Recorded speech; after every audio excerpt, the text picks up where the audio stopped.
I've got the perfect addition for the Cincinnati Reds to make that lineup better this offseason.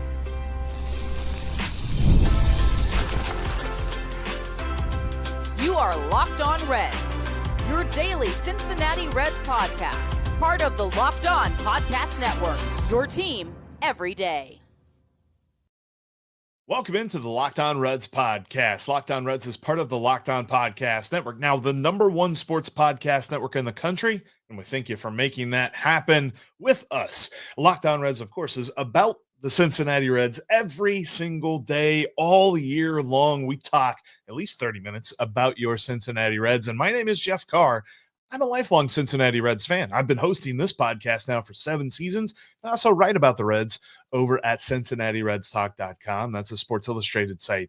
And I'm glad that you're alongside me here today because Derek Johnson spoke on the Reds Hot Stove League. And while it wasn't near as controversial as what Nick Kroll had to say last week, he said a lot of good things about the pitching staff. And we'll begin with, or we will end the show a little bit later on by talking about who he looks at as closer who's on the current roster.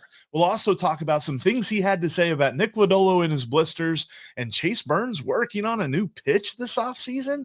That's all in a few minutes because we're going to begin with Ryan O'Hearn, the perfect addition for the Cincinnati Reds this offseason. On today's episode that is brought to you by FanDuel. Right now, new users can get $300 in bonus bets with their first winning $5 wager. Download FanDuel today. And we'll begin with Ryan O'Hearn. Okay, perfect might be a little bit dramatic, but he would be a really, really good target for the Cincinnati Reds. He would play mostly first base, a little bit in the outfield, but this could be that perfect reasoning as to why the Reds were like, you know what? Spencer Steer's going to go back to being a super utility guy because we got a first baseman in mind. There could be Sal Stewart involved in that. Or maybe they go get a guy like Ryan O'Hearn, lefty batter, who had the best year of his career last season in 144 games. He had an OPS plus of 125. We're talking about a dude that put together an 803 OPS with a 366 on base. He's a really steady hitter, giving you production in all areas. In fact, he has reverse splits. He's a lefty that hits lefties well, but he hits righties pretty well too. His OPS against left-handed pitching is over 800, and his OPS against right-handed pitching is just below 800 at 795. He is a really awesome option for the Reds that's in that second tier as far as what guys will cost. We talk about the fact that Kyle Schwarber just feels like a pipe dream because of how much it's going to cost to get him. Most people are saying around $30 million a year. Some go higher, some stay a little bit lower, but really it's like give or take $2 million. We're not talking about give or take $15 million here. He's in the $30 million range, and we know how much that probably just absolutely scares the crap out of Reds ownership, and they're just not interested in signing somebody to that big a number, as it were. But Ryan O'Hearn, at least according to some, somewhere between 11 and 12 million a year. Much more palatable number for this Reds front office and really the ownership group. The front office just gets the budget number, and then they work with what they got. And as we talked about on an episode last week, there's probably about $20 million to play with after arbitration and all of that stuff go through. So looking at that $20 million, Ryan O'Hearn fits within that. And then you still have some room to play to go get relief arms or another bat or whatever you would use with the rest of that money. But 11 or 12 million is not impossible to see this team go for. And I think it's interesting because he was a guy that we talked about at the trade deadline a little bit last year, where I wasn't that sold on him. I didn't necessarily get that excited about him for one number. And you probably have seen this number attached to him as well. It's the fact that he really doesn't hit a lot of homers. We've been talking about a guy that hits a lot of homers being the guy that you want to target for this team. But quite frankly, he does everything else so well. For the last 3 seasons, and I think that it's key to note that, yes, he did have the best year of his career last year, but it's been a continuation of a 3-year cycle that has been fantastic for him ever since he left Kansas City, played for Baltimore for a couple of years, of course, got traded to the Padres at the deadline last year. But through those 3 seasons in 2023, he had a 1.2 WAR. In 2024, he had a 2.0 WAR, and in 2025, he had 2.4 WAR. And this is according to Baseball Reference, which I've been reading about the differences of WAR and the calculations and things like that and their uses. For Baseball Reference WAR, it's more of what happened in the past, and it's more indicative of things that actually went down. Fangraphs WAR does a lot more to try to project what will happen in the future. So looking back at what he did, he was pretty solid. But even when you factor in the predictive stuff that Fangraphs has to say about him, he's actually a little bit better. He's the kind of guy that I think could really improve this lineup. And the reason why I think it's a little bit better, Fangraphs had him as a 3 WAR player this last year. But it's all to say this, these last 3 years that Ryan O'Hearn has played, he has put together 6.1, like in all 3 years combined, he has 6.1 wins above replacement, according to Fangraphs. His total career WAR in 8 seasons is 4.7. That's just to tell you how much he struggled in a Royals uniform. So when you look at a guy and you look at his career stats and you're like, boy, Jeff, I don't know. He doesn't really seem all that impressive and things like that. It's been these last 3 years that he's had a bit of a renaissance. He was been a bit of a late bloomer. He was 29 years old when he really had his breakout. And then this past season, he was 31. So you're probably not talking about a dude that you've got to sign to like a 5-6 year deal. You could probably get him for 3 or 4. 3 or 4 at 11 and 12 million. That is right in the wheelhouse for the Cincinnati Reds team. That's less than they paid Jeremy Candelario. And I think that Ryan O'Hearn would be a better hitter. And I would say that, like, going back to the day that the Reds signed Jeremy Candelario and what we were trying to project and what we thought could happen with him. And we're like, okay, he could do this. You see what he did a little bit in Washington, a little bit in Chicago, and all this other stuff. We got 3 years worth of data that says that Ryan O'Hearn has figured out how to hit. And I trust the numbers that we've seen from him. He's a guy that I'd like to go get. But on top of this, and one of the biggest reasons that he's had this renaissance at the plate is because his eye has gotten better. He has such better plate discipline. In 2023, he had a walk rate of 4.1%. That more than doubled into 2024 to 9.3%, and last year was 10.7. Over 10% of the time he's walking. League average is at 8.8%.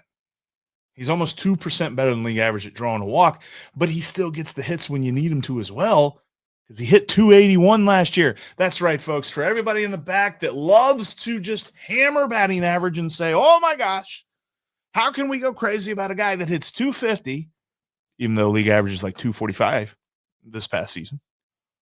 Ryan O'Hearn hit 281 across 2 leagues for 2 different teams, and he did it in a playoff run for the Padres. So I really feel like he is a legit dude that you could put into this lineup. I have a hard time saying that he's a legit cleanup hitter, but I think that he could be really good lineup protection for Elly De La Cruz. There's definitely some arguments to be made about other guys, and I think that he compares favorably if you put him up against like Miguel Andujar. But certainly if you're going to compare it to Kyle Schwarber, you still want Kyle Schwarber. But knowing who we're dealing with, because we're saying this all off season, let's be realistic here with our expectations for the Reds, because we love our Reds. We do. But we know that they're not Daddy Warbucks showing up to the free agent market and saying, everyone come to Cincinnati. We can pay all of you whatever you want.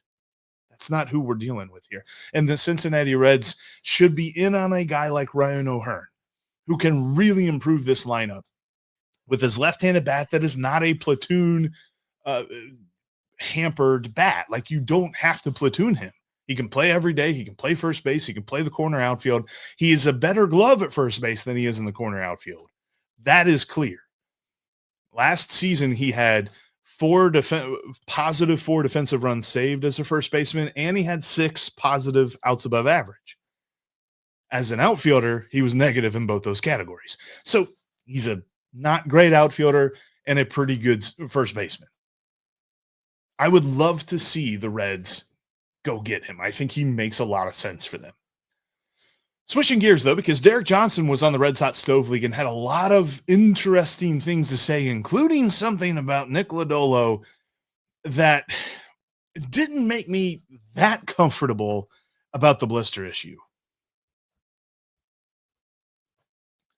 If you have not used FanDuel, now's the best time to get in on the action. It's Thanksgiving, lots of football happening this week, whether you're talking about college or professional. And of course, the Bengals are playing on Thanksgiving night in Baltimore. Joe Burrow's back, and he still has that same defense with that same defensive coordinator. And T. Higgins is going to be out. I think he's still in concussion protocol. So it's just going to be Jamar Chase and Andre Yosivas and Mitch Tensley. But quite frankly, I'm very interested in the total for this game. Right now, the over-under is set at 51.5. Yes, Lamar Jackson is healthy. Yes, Joe Burrow is healthy. Whether or not they are the best versions of themselves, that's the big debate. But I think they're going to hit the over in this game. I think both teams are going to score around 30 points. So over 51.5 feels like a gimme. Head on over to FanDuel, place your $5 wager on that. And if it's your first winning $5 wager, it'll get you $300 in bonus bets. And you can use those across the app. Download that FanDuel app today. Thank you for making Locked On Reds part of your day. I invite you to make it part of your everyday routine if you don't do that. We're talking Reds baseball every single day right here on Locked On Reds, whether you're watching on YouTube or listening on your favorite app. We're free and available everywhere you get your podcast. So make sure you subscribe today. Make us your first listen. And thanks for making Locked On the #1 sports podcast network in the country. All right, Derek Johnson had a really fun interview on the Reds Hot Stove League show on 700 WLW. They played on Tuesday night instead of Wednesday night. I'm sure there's Thanksgiving things and sports and all this other stuff that probably moved it around. It's normally on Wednesday nights, but it was on Tuesday night this week. And whereas last week we were hammering Nick Krall for telling us that, well, Ellie De La Cruz played 2 months on one leg. What do you want him to do? Not play, Nick. Not play. But Derek Johnson said some things, albeit one of them was really funny, and that was about Nick Lodolo. And just bear with me for a little bit here, because Nick Lodolo is a guy who every time it feels like we bring him up, if Steve brings him up, if I bring him up, if Tim brings him up, whoever's on the show, if Mo's on the show and he brings him up, it just kind of feels like we say, oh yeah, he had a really solid year, really pretty good year for Nick Lodolo in 2025. A little bit surprising of a year. He was the #2 player on the team in WAR, at least according to Baseball Reference. They had him at 4.9 wins above replacement, right behind Andrew Abbott, who was at 5.6. And as much as we talk about, man, it would just be so great if Hunter Green could pitch 30 games, make 30 starts in a season. Nick Lodolo made 28. And I feel like we talk about his blister issue and his injury problems in the same vein as Hunter Green. And Nick Lodolo has now had the distinction of pitching more starts in a season than Hunter Green has. But albeit, whenever you talk about Nick Lodolo, you can't not bring up the blister. It's a rule. I think it's an unwritten rule amongst Reds fans, amongst Reds country. If you're out at your favorite watering hole talking about the Reds and somebody brings up Nick Lodolo, you got to go, well, the blister. And everybody's, yep. Yeah, you're right. That just seems to be like the thing when it comes to Nick Lodolo. But I think that it's interesting because it was brought up to Derek Johnson, and the way that Derek Johnson approached it was interesting, because apparently it's a genetic thing that Nick Lodolo just has moist fingers. That is a direct quote, okay? Direct quote from Derek Johnson on the Reds Hot Stove League show on 700 WLW. You can go read the transcript. And so because of that, they are employing different methods. They have, files and emery boards to basically try to make sure that he maintains a callus on the finger. And if you're unfamiliar with the issue, the blister that Nick Lodolo constantly has problems with is not the typical blister that is up underneath the fingernail of your middle finger, where some guys who throw a lot of curveballs tend to get them. He gets them on the pad of his index finger, which is a very tough spot to do anything with if you have a blister there, because you're not going to be able to feel any pitch, much less a curveball. And so they're trying to maintain a callus on that finger. But they even went into detail and they said, well, it's really tough. His hands. Derek Johnson said the words, I don't think he has ever used lotion.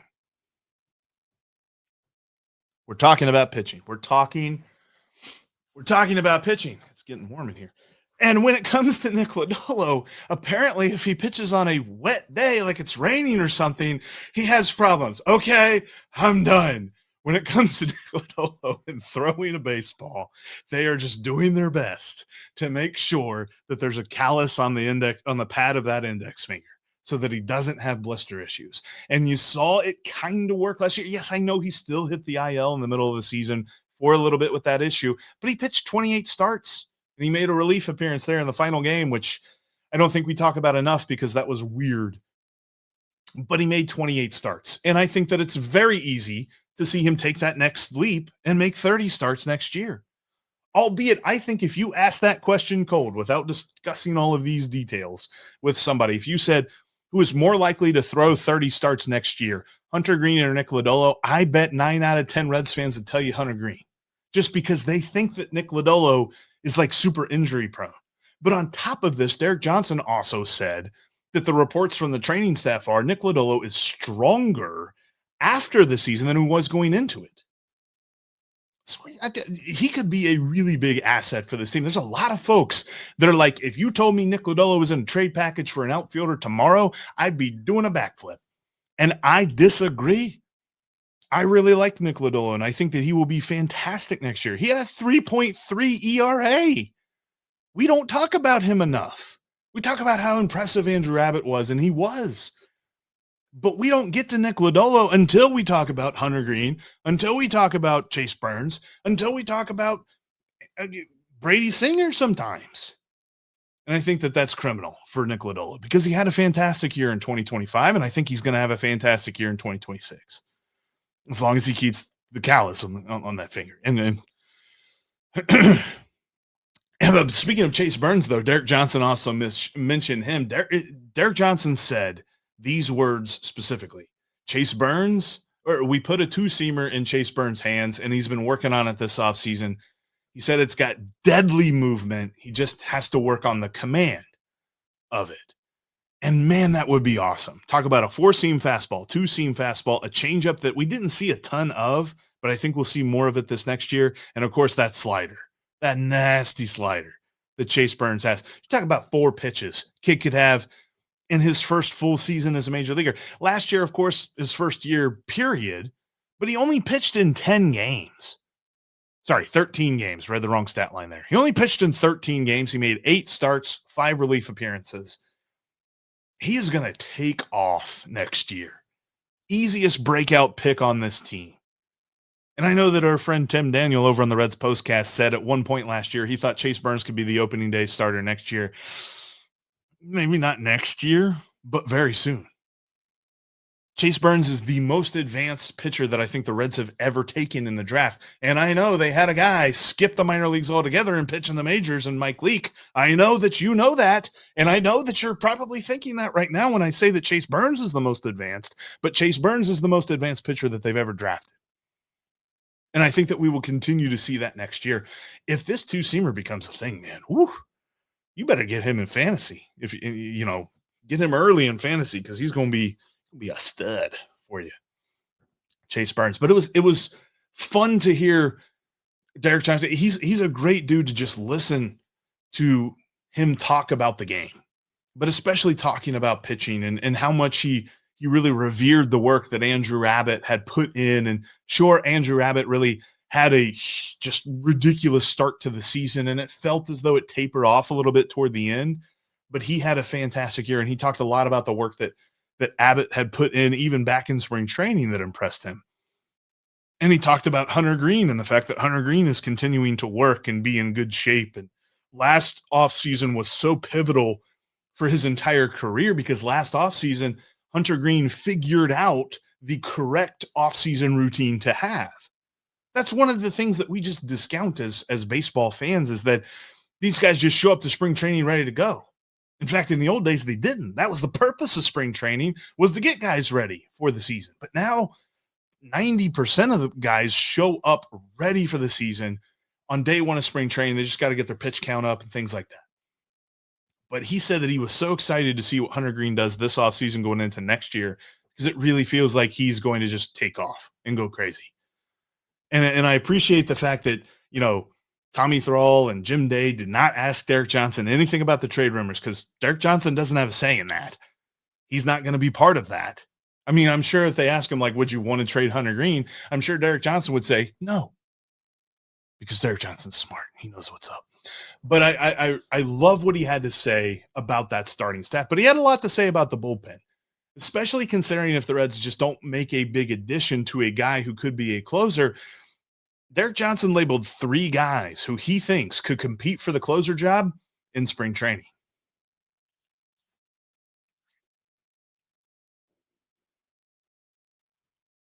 If you can't listen to us, you can always, or if you can't watch us, you can always listen to us on your favorite app. And if you can't listen to us, you can always watch us here on YouTube. But yeah, you know, all the things. We're everywhere, free and available everywhere you get your podcast. And you can follow me on X at Jeff Carr with 3 Fs. You can also follow Steve at S Offenbaker with 2 Fs. Steve will hopefully be back with me. You had some Thanksgiving week always presents lots of challenges when it comes to scheduling things and all that good stuff, and should be back on together on tomorrow's show. But I want to close out with this because I talked a little bit about the fact that it kind of feels like a pipe dream for the Reds to spend high dollar on a closer because, number one, they just don't do that and never have. But also, number two, it feels like they've got the kind of guys you can build a good bullpen with in-house. And Derek Johnson sort of agreed with that. I thought his tone was intriguing because his tone made it seem as though – because the question that Tommy Thrall posed to him was, you know, without the Reds adding anybody to the bullpen, is Tony Santillan your closer right now? And his answer was interesting because he's like, well, there's really 3 guys that could be the closer of this team. And it almost felt as though he wasn't saying this, but he was trying to get this across of like, please sign someone who can be a closer here because I'd feel a lot better about that. But I think that's any pitching coach. They want all the talent they can work with. But at the same time, he said that Tony Santillan is in a group with Graham Ashcraft and Connor Phillips as the potential closer for the team next year. So those are your 3 guys, at least early on when you're circling, you know, who's going to be the closer of this team on opening day, who's going to lead this team in saves. The 3 guys, at least on the list right now, are Tony Santillan, Connor Phillips, and Graham Ashcraft. Graham Ashcraft, we talked about this a little bit, like as the season was coming to a close. People completely underrate his season. There were some key games that he gave up for sure, but every relief pitcher does that. He had the best FIP, fielding independent pitching, of anybody in the bullpen. That includes Emilio Pagan. His FIP was 2.72. It was more than an entire run better than his ERA, saying that his ERA was not a correct indicator of how good he really was. Now, he got to get the walks down. 3.4 walks per night is just not going to get the job done when you are a high-leverage guy coming in for a save at the end of the ball game. And you want to see the strikeouts tick up a little bit too. They are a little bit low for a closer. But ultimately, everything that he was putting together, he had stuff. There was a lot of, and I don't find these things. They tend to find me on Twitter. I don't necessarily know exactly where to find them on the internet. I'm sure somebody can help me out with this. But the stuff plus numbers love Graham Ashcraft. They love his slider.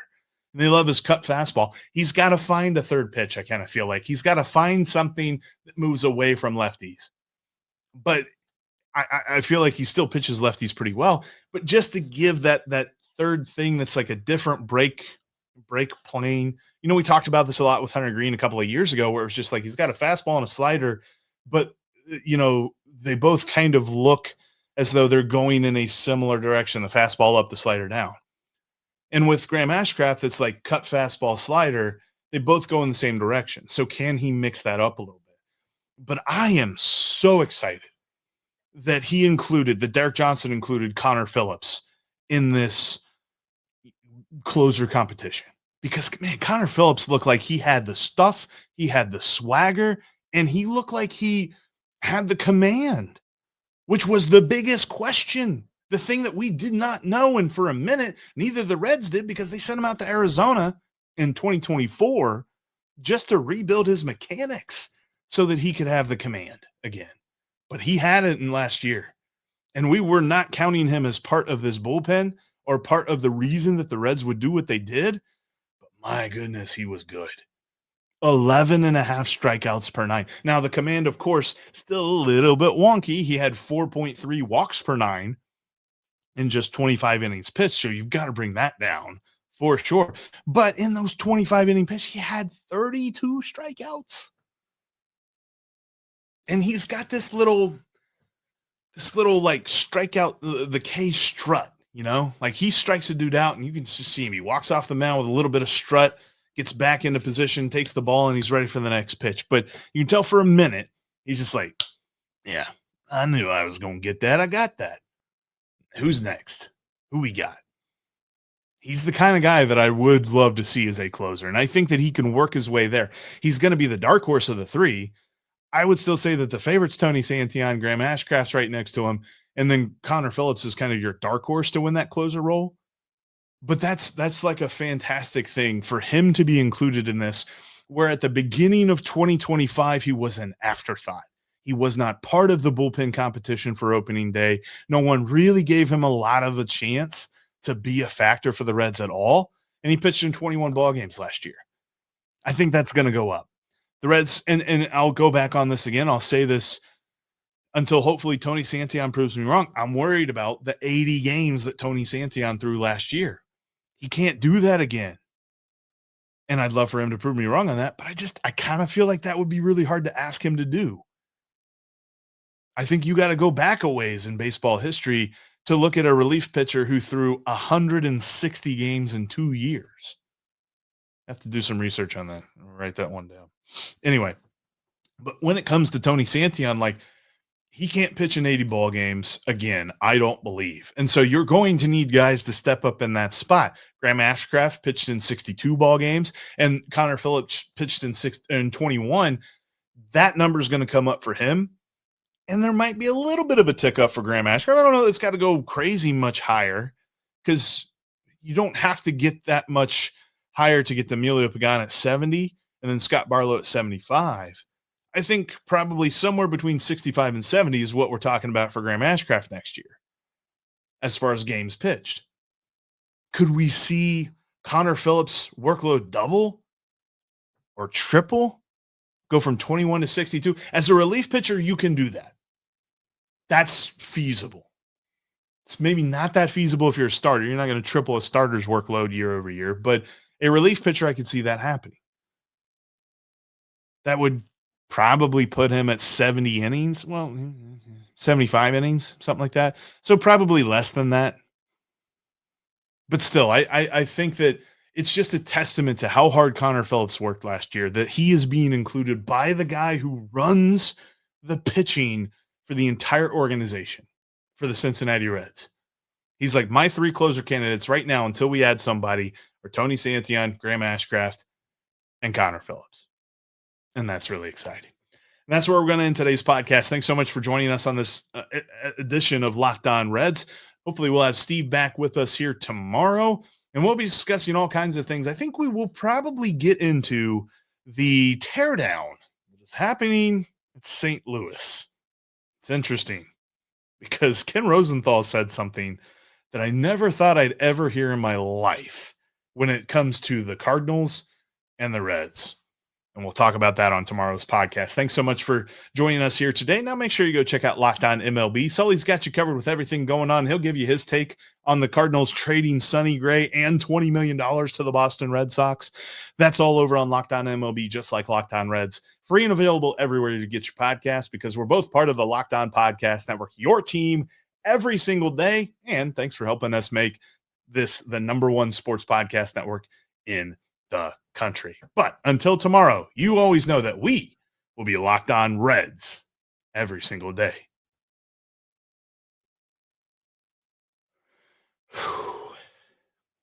Hopefully we get Steve back tomorrow.